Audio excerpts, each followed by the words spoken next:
Jadi naive Bayes ini salah satu algoritma untuk supervised machine learning ya, untuk klasifikasi. Dasarnya adalah teorema Bayes yang merupakan persamaan yang menggambarkan hubungan probabilitas bersyarat berdasarkan statistik. Sebelum ke algoritmanya atau rumusnya, kita lihat kelebihan dulu ya. Kelebihan naive Bayes itu mudah dan cepat. Kemudian performa yang baik dibandingkan classifier lain karena ada asumsi bahwa antar variabel input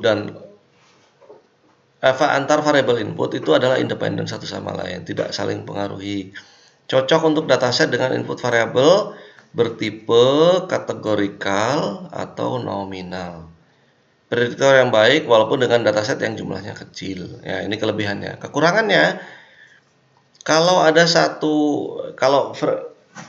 frekuensi kemunculan suatu nilai input itu nilainya 0, dia nggak bisa prediksi, akhirnya 0. Prediksi gagal.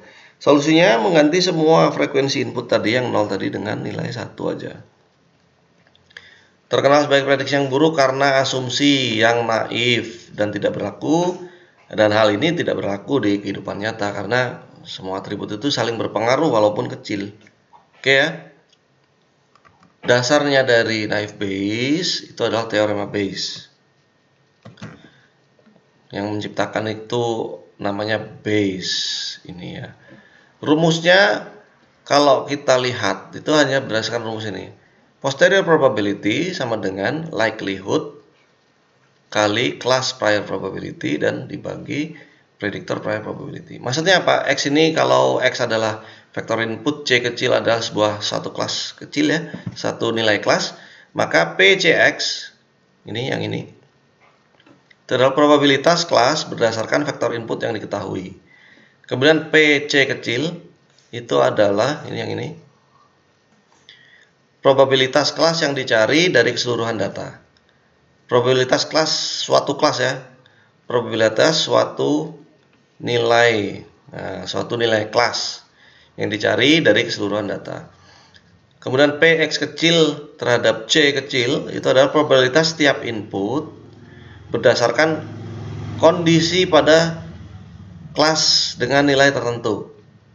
Nilai tertentu. Nah, sedangkan untuk PX-nya itu probabilitas suatu input dari keseluruhan data. Itu ya, ini adalah konsep dari teorema Bayes-nya. Perlu kita langsung ke eksekusi di contoh kasus ya. Oke, di sini kita punya satu dataset umum ya, wind, weather, dan play atau enggak. Jadi dataset ini maksudnya kalau kondisi udara angin dan kondisi cuacanya sedemikian rupa maka main apa enggak gitu. Play itu main atau enggak. Inputnya nilai dari play itu cuma yes or no. Gitu ya. Kemudian dari dataset ini Anda perhatikan bahwa nilai-nilainya ini tidak ada yang numerik, dia hanya kategorikal. Ya. Untuk wind itu strong, weak. Untuk weather sunny, overcast sama rainy. Dah, kita punya acuannya di sini. Yang harus dilakukan adalah ketika kita punya dataset yang seperti ini, maka kita harus bikin frekuensi table untuk setiap tabel. Untuk setiap atribut ya. Frekuensi tabel untuk tiap atribut. Nah, ini ada frekuensi tabel untuk weather. Ini untuk weather dan frekuensi tabel untuk wind. Wind itu yang ini. Nah, masing-masing kalau ada satu ya satu aja frekuensi tabelnya. Terus di tabelnya itu kita atur supaya ada kolom untuk nilai tiap-tiap kelasnya, yang no sama yes. No, yes. Kemudian nilai untuk nilai-nilai yang terdapat pada atribut weather-nya ini. Weather itu nilainya kan ada. Kalau kita klik di sini.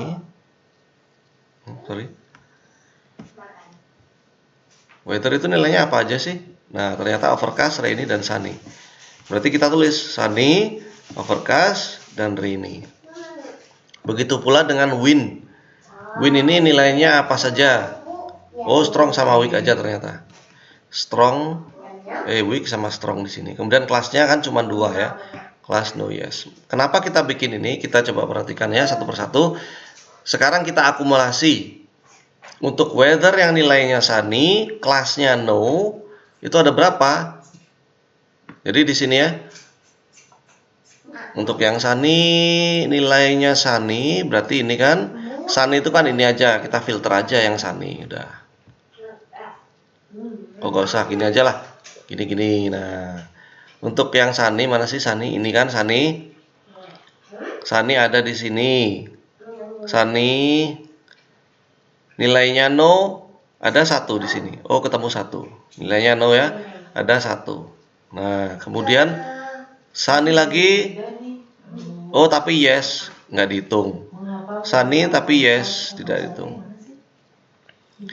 Kemudian sunny dan no. Berarti maksudnya kita nyari whether yang nilai sunny dan kelasnya no. Berarti ini ada sunny, no ada 1 lagi. Tambah 1. Set. Nah, gitu.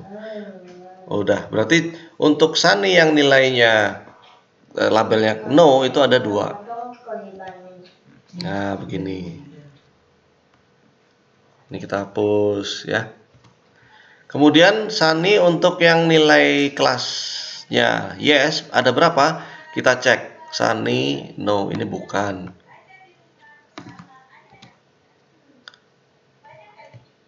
Berikutnya kita hitung untuk kalau weathernya sunny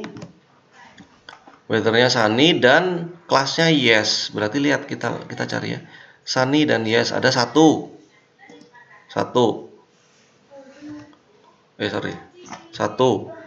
Sunny yes yang kedua ada 2. Sunny yes ada 3. Ini bukan. Oh, cuma ada 3 ternyata. Sunny perhatikan 1, 2. Oke, ada 3 sini. Yes. Nah, jadi totalnya probability untuk frekuensi masih ya. Kemudian untuk yang overcast, kita hitung ya. Overcast dan kelasnya no ada berapa? Langsung aja kita filter. Kelasnya no. Oh, nggak ada ternyata 0. Kalau yang yes ada 4. Ini kan gampang. Select all dulu. Dah. Untuk yang rainy gimana? Rainy kita lihat, kita filter dulu rainy. Rainy yang nilainya no ada 1, 2, 3. Berarti di sini kita tulis 3. Sisanya untuk rainy yang nilainya yes ada 2. Oke. Nah, dari sini kita bisa menghitung. Saya balikin. Nah, dari frekuensi table yang weather kita bisa hitung total sampel yang kita miliki ada 14. Kemudian kita tambahkan 1 kolom untuk total. Itu total untuk weather yang sunny dari semua kelas itu bernilai 5. Untuk nilai input weather overcast pada semua kelas ada 4. Untuk yang rainy untuk semua kelas totalnya ada 5.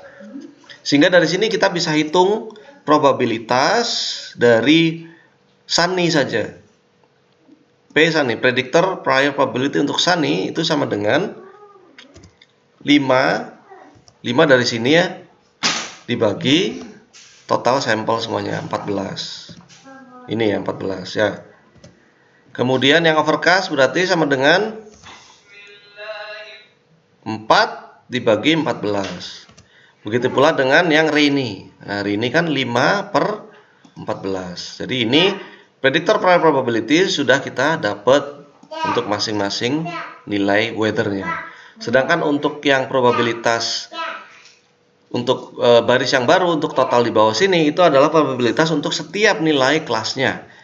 Di sini kan ada 5, berarti probabilitas untuk kelas no itu sama dengan 5 dibagi total sampel 14 yaitu begini.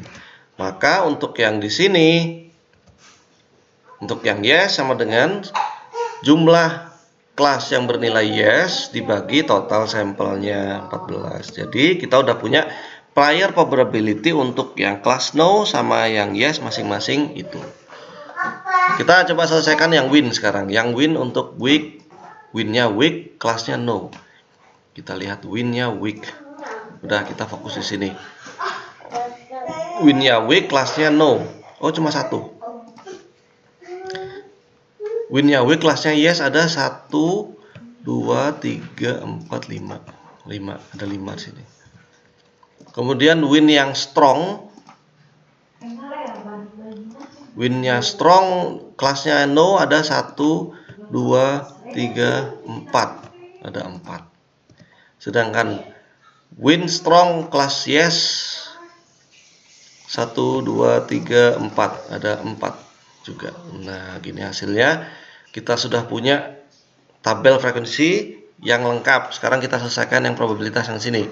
Itu sama dengan perbandingan antara jumlah sampel bernilai week pada semua kelas itu 6.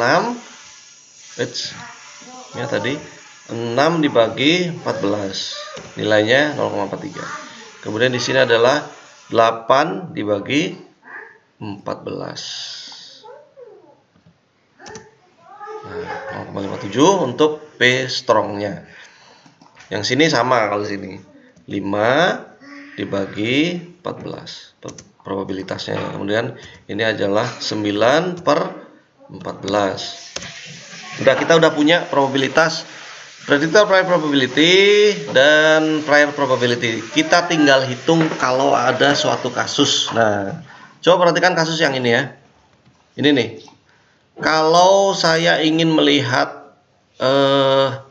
yang ini aja deh yang gampang. Yang ini ya. Kalau saya ingin memprediksi kalau weathernya itu sunny, probabilitasnya bagaimana? Apakah probabilitasnya main atau enggak itu bagaimana? Kita bisa misalnya saya melihatnya kan untuk yang yes dulu ya. Berarti probabilitas kita main ketika kondisi weathernya sunny adalah rumusnya seperti ini. P sunny yang yes itu berarti ini. Ya, ini sunny yes kali probabilitas yang yes. Probabilitas yang yes itu adalah ini. Nah, ya kan? Kemudian probabilitas dibagi probabilitas sunny. Untuk probabilitas sunny itu adalah yang ini. Nah, ini nih. 5 per 14. Ini nih, probabilitas sunny kan ada di sana. Tuh, berarti ngisinya nanti mengikuti tabel yang sudah kita siapkan. Sedangkan untuk yang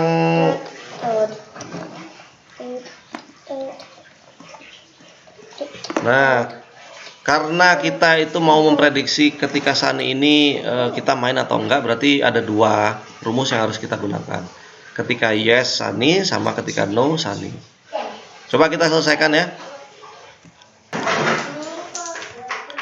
Nah, sama dengan, coba ini panjangin dulu. P sunny yes berapa tadi? P sunny yes-nya, sunny dan yes itu sama dengan 3 per 14. Nah, ini cara penyelesaiannya. Perhatikan, untuk pertanyaannya kan tadi P kalau probability untuk kalau cuacanya sunny, weathernya sunny bagaimana? Kita ke satu kelas dulu ya yang yes ya. Maka rumusnya kan P sunny yes kali P yes probability dibagi P sunny. P sunny yes itu ini nih. 3 dibagi totalnya 9. Karena kan P sunny yes berarti kan ada yes gini kan. Totalnya yang kelas yes kan ada 9. Berarti 3 per 9 kali 0,64 itu dari sini. Ini nih probabilitas yes itu ini kan. Nah, 64 nah ke sini. Terus yang 0,36 diambil dari yang probabilitas untuk sunny. Nah, ini. Sehingga hasilnya adalah 0,59. Sehingga kalau untuk probabilitas yang no-nya karena nilainya cuma 2, nilai untuk probabilitas kelasnya cuma yes or no, berarti tinggal P no sunny sama dengan 1 minus 0,59 sama dengan sekitar 0,41, sehingga bisa dinilai untuk kemungkinan bahwa kita akan main atau enggak ketika sunny adalah ya main, tapi probabilitasnya adalah 0,59. Bagaimana dengan yang ini nih kasusnya ya, misalnya dua atribut dipakai semua. Probabilitas ketika windnya strong dan weathernya overcast. Kita lihat ya.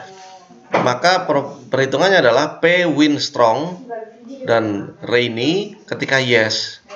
Wind strong ketika yes, berarti kita orientasinya lihatnya ke sini ya. Ini sama ini. Ini dulu dilihat. Yang strong, wind strong mana? Wind strong ini kan 4/9 ini. 4/9 ini. Dikali yang rainy yes. Rainy yes berarti 2/9. Ini 2/9. 2/9 kemari ya. 2/9 kali 0,64. 0,4 ini untuk probabilitas yang yes-nya. Nih, probabilitas yes kan 0,64. Nah, ini 0,64 masukkan ke sini. Aduh.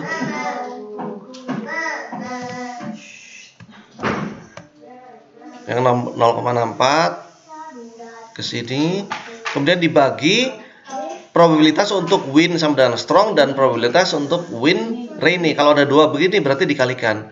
0,57 untuk yang wind strong. Wind strong itu ini. Wind strong kan ini. 0,57 tarik ke sana. Nah, kemudian probabilitas untuk weather rainy. Weather rainy ada di sini. Probabilitasnya adalah 0,36 juga. Tarik ke sana. Nah, sehingga hasilnya adalah untuk kalau kondisinya adalah anginnya kencang, weathernya overcast cerah, maka kita akan main, probabilitas mainnya adalah cuma 0,3. Dalil lebih cenderung untuk nggak usah main aja, 0,7 not playing. Nah, begitu kira-kira untuk menyelesaikan live base-nya. Silahkan Anda bisa mencoba dengan kasus lainnya. Terima kasih. Wassalamualaikum warahmatullahi wabarakatuh.